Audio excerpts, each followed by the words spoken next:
Sekiro, Shadows Die Twice is easily one of the most acclaimed games of 2019.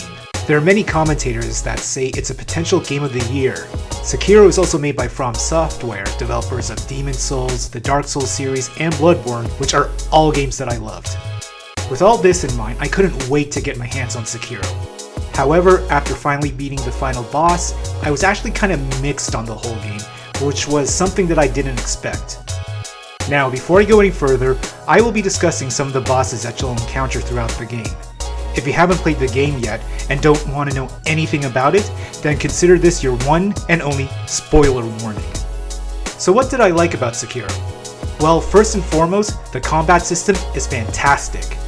Where the Dark Souls games had you playing a more defensive style, Sekiro encourages and in many cases requires the player to be on almost constant offense. Timing your attacks and counters are essential for beating the many enemies and bosses you'll encounter. Also, I have to say that I really like the medieval Japanese setting of Sekiro. The architecture of the buildings, the lighting, and especially the design of the bosses looked really cool and gave the whole world a, for lack of a better term, authentic feel. When it comes to what I didn't like, there were two main things. First, I felt the story was, while not bad, wasn't that compelling. It always felt like something that was in the background and that it didn't really matter until the next cutscene appeared. This was okay for the Dark Souls games because you essentially played a nameless character, but that's not the case with Sekiro where you play a fixed protagonist, and I wish the story better fleshed out the people in the world. However, the second and main issue I had with the game is with some of the boss fights.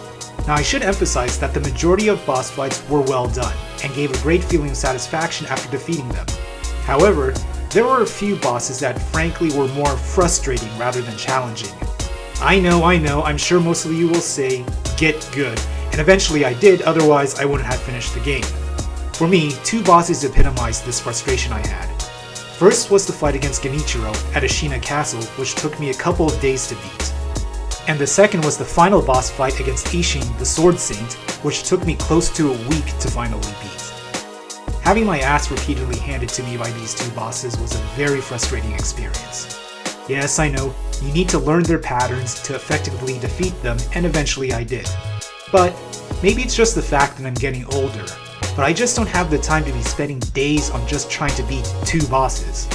The other Souls games had a way to counter tough bosses, and that was to summon other players to help once you got fed up trying to beat a boss on your own. Being a purely single player game, Sekiro doesn't offer this way out, making the game much more difficult than Dark Souls or Bloodborne in my opinion. By the time I cut down Ishin, I felt more relieved that I didn't have to continue the game, rather than happiness that I beat it. Still, despite my complaints, I'm glad I got a chance to play Sekiro. It was most definitely a unique experience, and I can't think of any other game that plays like it. That being said, if a sequel were released, unless From Software tones down the difficulty just a little bit on some of the bosses, or gives the ability to summon help from others, I'm not sure if I'll play it. And that's the end of my video. Do you agree with my opinion on Sekiro? Let me know in the comments below. As always, please be sure to like, share, and subscribe.